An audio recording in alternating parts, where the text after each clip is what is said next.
about EM critical care and resuscitation for those people. It's not about me. I've been doing this for 10 years now. This is conference number 11, but number 10 for me. And we've learned a few lessons over the years. And in fact, one of the lessons we learned at this conference is we developed a speaking policy for how we choose speakers at this event. And that was chosen, if you've been with me since the beginning, because we had a few big-name speakers, masters of their field on paper, who could not give a friggin' talk to save their life. So a few years ago, what we started doing is no one talks unless I've seen them personally give a talk on the topic they're going to present. And last year, for the folks that attended, we did cardiac arrest, and not just standard ACLS. We did cutting-edge cardiac arrest resuscitation.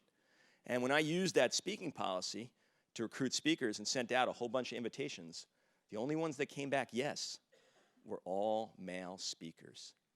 And I looked down at that list and I said, frack, this is not good. I can't do this. I have to get some women. And then I remembered that I'm a geek. And geeks, when it comes to intellectual pursuits, they don't look at male or female, they just look at brains. And to do otherwise is against that creed. And I looked down at that and said, if I grab a woman right now, I'm doing it for the wrong reasons. It's pure tokenism. And I said I'm not going to do it. And I knew we'd take flack, and we did.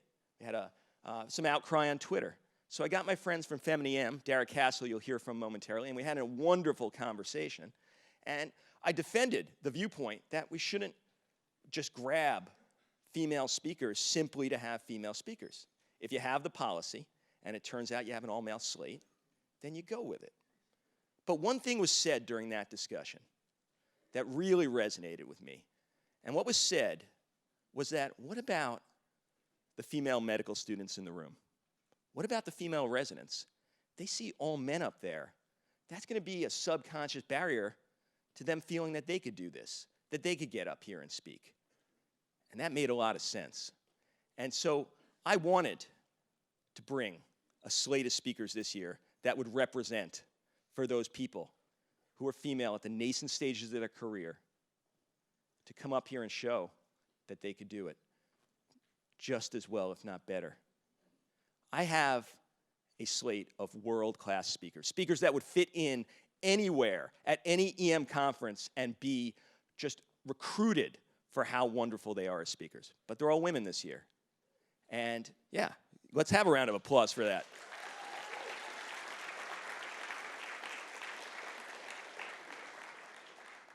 So what I'm going to give you is hopefully our best EM conference ever. My former chair, Andy Jagoda, he's tentative about this whole concept. So you got to give me feedback after, at the end of the day, whether this worked out or not. Let me bring up Derek Cass from FemEM to discuss where we're going to go now and the other opportunities.